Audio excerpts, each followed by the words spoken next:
오늘 말씀은 홍수가 끝난 이후의 이야기를 기록을 하고 있습니다. 1절부터 7절까지 말씀 속에 생명 있는 모든 것이 다 죽었고 노아의 방주에 들어갔던 하나님께서 선택한 생물들만 살아 있습니다. 그래서 어떤 명령이 주어지냐 하면 1절에 하나님께서 노아와 아들들에게 복을 주시고 그들에게 이르시되 생육하고 번성하여 땅에 충만하라. 이미 창세기 1장 28절 29절에서 하나님께서 주셨던 축복의 말씀과 동일한 말씀이 주어지고 있어요. 왜 그럴까요? 지금 이 땅에서 가장 시급한 것은 생물들이 번성하는 일이기 때문입니다. 온 땅은 넓은데 이 땅에 살아갈 생명체는 너무 적은 상황이기 때문에 사람도 생물도 동물도 물고기도 새들도 번성하고 땅에 충만할 것을 말합니다. 그래서 2절 말씀 속에 보면 이전과 한 가지 달라진 것이 있어요. 땅의 모든 짐승, 공중의 새, 땅에 기는 파충류, 바다의 모든 물고기가 너희를 두려워하며 너희를 무서워한다. 창세기 1장에는 없었던 이야기거든요. 그러니까 피조물들이 들짐승과 가축과 새들과 물고기들이 사람을 두려워하고 무서워한다 그래요. 왜 그렇습니까? 인간의 범죄와 타락으로 인해서 사람이 이 피조 세계를 가축을, 동물을, 짐승들을 함부로 대하기 시작했거든요. 노아 홍수 이전에. 그래서 그 피조 세계가 사람을 보면 두려움을 갖기 시작한 거예요. 이전에는 서로가 좋은 관계였었거든요. 이제는 불편한 관계가 됐어요. 한쪽은 지배하고 통치하려고 그러고 한쪽은 눈치를 보고 두려워하는 이런 관계가 만들어졌습니다. 2절 끝부분에 보면 모든 동식물을 하나님께서 사람에게 다스릴 수 있도록 통치권을 주셨거든요. 비록 하나님의 형상이 죄로 인해서 파괴되고 깨지기는 했지만 여전히 하나님은 이 땅을 다스릴 권한을 하나님의 형상을 가진 사람에게 넘겨주셨고 위임을 하셨습니다. 그런데 이제 3절 말씀 보면 하나의 변화가 일어납니다. 그건 뭐냐 하면 창세기 1장 29절은 사람이든 동물이든 모든 채소를 먹도록 풀을 먹고 살아가도록 그렇게 명령을 하셨어요. 그러니까 창세기 1장에는 뭐 짐승을 도살한다거나 이런 이야기가 나오지 않아요. 그런데 오늘 3절 말씀에 보면 모든 산동물은 너희의 먹을 것이 될 거라. 지금까지는 채소 열매를 먹고 살았는데 밭의 채소와 나무의 열매를 따먹고 살았어요. 채식 중심으로 살았는데 하나님께서 육식을 허락하신 거예요. 육식을 허락하셨고 그리고 3절에 보면 채소같이 내가 이것을 너희에게 준다. 그러니까 채식과 육식을 다 허락을 해 주셨어요. 그런데 한 가지 조건을 하나님께서 다셨어요. 4절 말씀 보면 고기를 그 생명되는 피째 먹지 말라. 그러니까 피를 같이 먹지 말라는 거예요. 이게 어떤 이야기가 되냐 하면 고기를 정결하게 도살해서 피를 완전히 쫙 빼고 그렇게 해서 먹으라는 이야기입니다. 왜 그렇게 말씀을 하실까요? 피는 생명이라는 거예요. 피는 생명이기 때문에 피를 이렇게 고기와 함께 먹는 것은 하나님께서 금하셨어요. 신명기 12장 23절 24절에 보면 피는 생명이라. 피가 생명이니까 그 피째 먹으면 안 된다. 피를 완전히 제거하고 그렇게 고기를 먹어라. 그럼 피는 어떻게 해요? 땅에 쏟으라는 거예요. 그것은 하나님을 존중하는, 하나님의 말씀을 존중하는 행동이 된다 그러면서 5절 말씀 속에서 만약에 짐승이 사람을 들이받거나 그렇게 해서 사람이 죽거나 다치면 그 핏값을 그 짐승에게 받아낼 것이고, 뭐 그런 일들이 있잖아요. 호랑이가 사람을 물어 죽인다거나 아니면 소가 사람을 들이받아 사람이 상하고 죽으면 어떻게 그 소를 도살했단 말이에요. 핏값을 짐승에게 찾는다는 거예요. 그런데 5절 중간 끝부분에 보면 사람이나 사람의 형제면 그에게서 그의 생명을 찾으리니, 사람이 사람을 죽일 경우 반드시 그 사람에게서 핏값을 받아내겠다는 거예요. 그러니까 모세의 율법에 보면 동해보복법, 동해복수법, 받은 만큼 갚아주는 법이 있는데 그 법의 핵심은 피는 피로예요. 형제를 죽였다 그러면 그 사람을 죽여서 피값을 받아내야 되는 거였어요. 그래서 6절 말씀 보면 다른 사람의 피를 흘리면 그 사람의 피도 흘릴 것이다. 내가 누군가를 때리고 해서 살인하게 돼서 그 사람이 피를 흘리고 죽으면 그 피값을 하나님은 나에게서 반드시 찾는다는 거예요. 왜요? 6절 끝부분에 보면 이는 하나님이 자기 형상대로 사람을 지으셨습니다. 하나님의 형상을 가지고 있는 사람인데 내가 하나님의 형상을 가진 사람을 죽였어요. 그러면 하나님은 그 핏값을 반드시 나에게서 받겠다고 선언하셔요. 무슨 이야기입니까? 하나님의 형상을 가진 존귀한 사람을 절대로 해하지 말라는 거예요. 절대로 죽여서는 안 된다는 거예요. 살인하면 안 된다는 거예요. 소중히 여기라는 명령입니다. 그래서 7절 말씀 보면 1절의 말씀이 다시 반복되고 있는데 생육하고 번성하고 땅에 가득하라. 가득하라고 하는 건 차고 넘쳐나라는 거예요. 그러니까 하나님이 창세기 1장 28절 29절에서 주셨던 그 말씀이 왜 지금 이 땅이 너무나 텅 비어 있으니까. 그래서 사람도 늘어나야 하고 동물들도 가축들도 물고기도 새들도 늘어나야 할 것을 말씀하고 있습니다. 이제 8절부터 17절까지 말씀 속에선 하나님께서 노아와 또 그 후손들과 하나님께서 짐승, 가축, 파충류, 날짐승, 물고기, 피조세계와 언약을 맺으십니다. 그건 뭐냐 하면 11절 말씀 보면 내가 너희와 언약을 세우는데 다시는 모든 생물을 홍수로 멸하지 아니할 것이라. 그러니까 이 땅 전체를 홍수로 멸망시키지는 않겠다는 거예요. 우리는 해마다 홍수를 경험을 합니다. 우리나라 같은 경우도 홍수로 인해서 갑자기 물난리가 나가지고 사람이 목숨을 잃기도 하고 마을이 없어지기도 하고, 지금은 예전보다 많이 관계수로나 이런 것들이 정비가 돼서 덜하지만 40년 전, 50년 전만 돌아가 봐도 홍수 장마로 인해서 늘 많은 사람들이 죽었고 피해를 입었어요. 뭐 중국, 인도, 전 세계에서 홍수는 계속해서 일어납니다.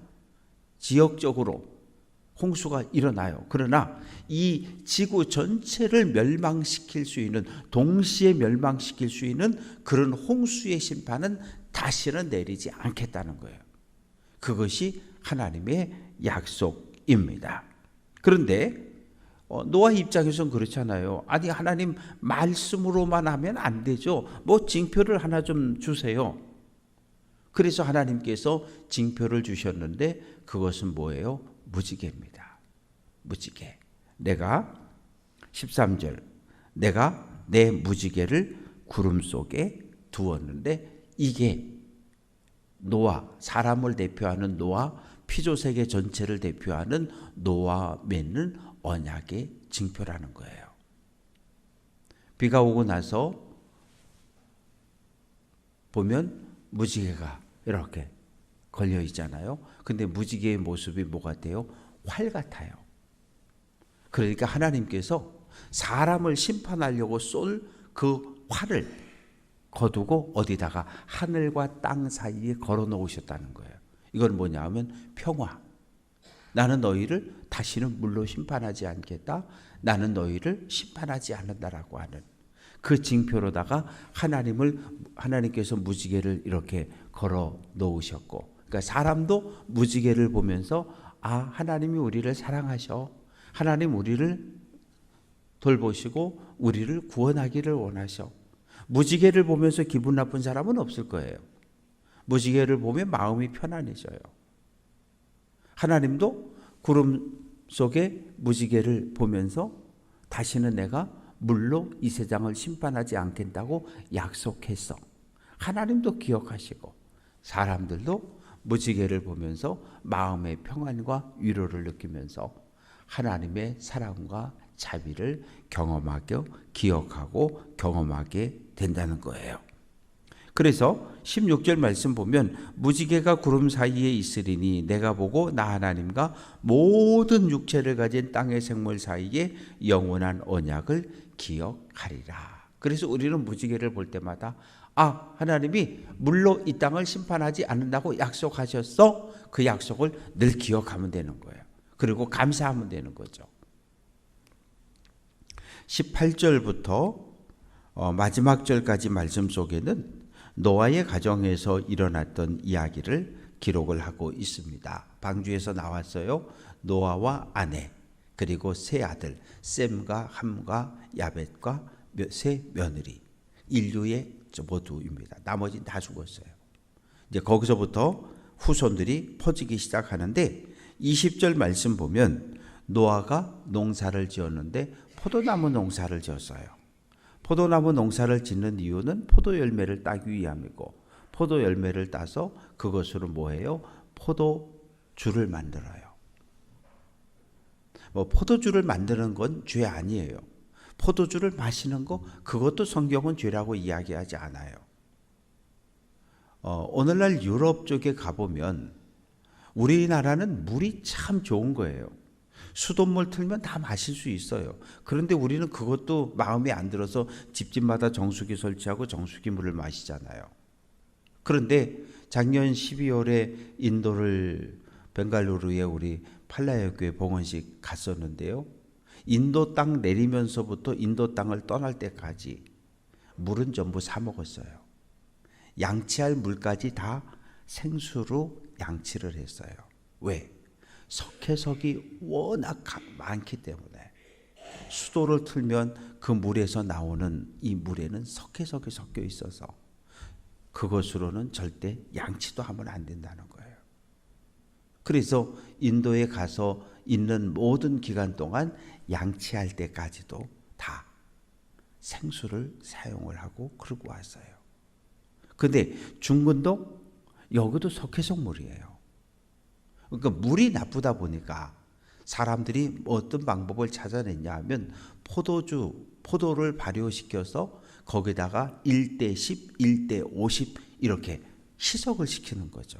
그래서 그것을 뭘로 먹는 거예요? 일상 음료수로 마시는 거예요. 물처럼 마시는 거였어요. 근데 오늘 말씀의 문제는 뭐냐 하면 포도주를 마셨는데 너무 많이 마셨어요. 취했다는 얘기죠. 사람이 취하면 어떨 때는 개가 되고 어떨 때는 개보다 더하고 어떨 때는 원숭이가 돼버리고, 그런데 뭐냐 하면 그만 벌거벗었어요.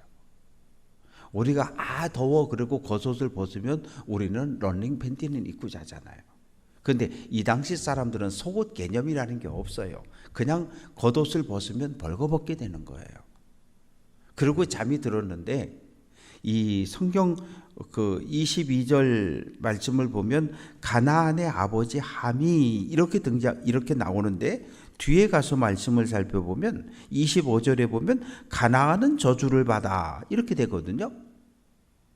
가나안은 누굽니까? 함의 아들 노아의 손자예요. 아니 아버지가 둘째 아들 함이 맞으면 함을 저주함, 함이 저주를 받아 이렇게 이야기하는 건 이해가 되는데 왜 가나안이 저주를 받아 이렇게 표현합니까? 그래서 앞뒤의 말씀을 이렇게 같이 이렇게 생각을 해보면 노아가 포도주를 마시고 취해서 벌거벗고 자는 모습을 누가 먼저 발견했다? 손주 가나안이 발견한 거예요. 가나안이 발견해서 아버지 함에게 뛰어가서 아빠 할아버지가 벌거벗고 자. 그러면 함이 와서 아버지를 이렇게 이불을 덮어드렸으면 좋겠는데 그렇게 안 왔다는 거예요. 와서 방에 와보니까 아들 말 맞다나 가나안 말 맞다나 아버지가 알몸으로 자고 있는 모습을 보고 밖에 나가서 셈과 야벳에게 홍보를 했다는 거예요. 알려줬다는 거예요. 그러니까 어떻게 합니까? 셈과 야벳이 옷을 들고 양쪽에 한 사람씩 옷을 들고 뒷걸음질 쳐서 아버지의 알몸을 가려줬다는 거예요. 하체를 보지 않았다는 거예요. 하체라고 하는 것은 사람의 생명은 뭐라고 설명해요? 성경은 남자의 허리에서 나온다 그러잖아요. 하체라고 하는 것을 성경은 생명의 시작 근원으로 보는 거예요. 하체를 보지 않았다는 것은 첫째는 아버지를 존중했다는 거예요. 아버지에게 효도했다는 거예요. 성경은 아버지에게 효도하라 그러잖아요. 아버지에게 효도하고 공경하는 것은 눈에 보이지 않는 하나님 대신에 아버지를, 어머니를 눈에 보이는 하나님을 우리에게 선물로 주셨기 때문에 눈에 보이는 하나님을 섬기는 첫 번째 행위가 부모에게 효도하는 거거든요. 그러니까 셈과 야벳은 아버지의 알몸을 보지 않고 그 부끄러움을 덮어드렸단 말이에요.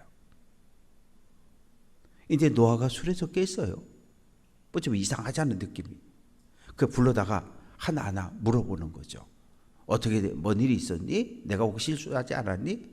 그러니까 이제 2차 저차 이야기를 해서 24절 보면 노아가 술이 깨어 그의 작은 아들이 자기에게 행한 일을 알고 하나하나 물어서 탐문해서 깨달았다는 거죠. 25절 가나안은 저주를 받아.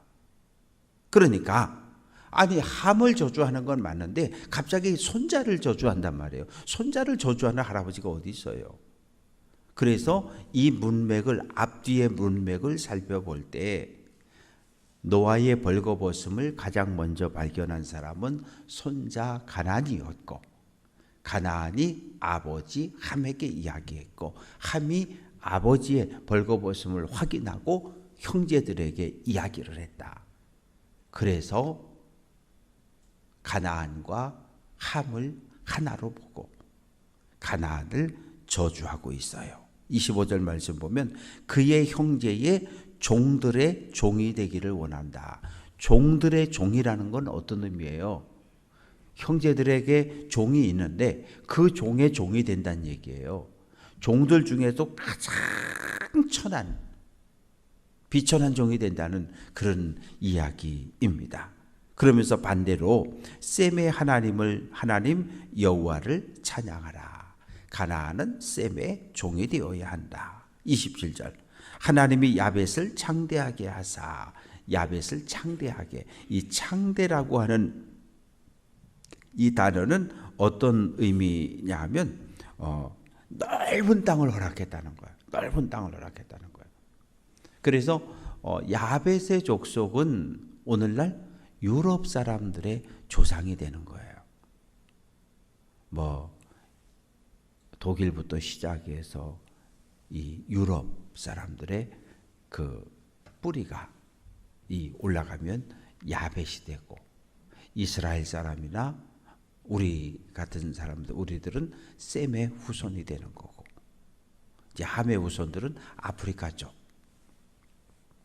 사람들이 함의 후손들이 됩니다.